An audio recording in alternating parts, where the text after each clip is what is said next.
Hey guys, welcome back to the Bobcat project where everything you order is wrong and nothing you can find is right.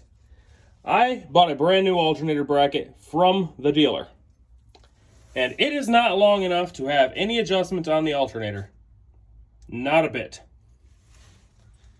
Along with needing a spacer to clearance properly. So I flattened out this Mopar Big Block 440 alternator bracket just enough that we have perfect adjustability. That would have been cheaper and quicker to do in the first place. Hopefully that can help somebody out that's looking for that bracket, because it's not easy to find. Thanks for watching, everybody. Take care.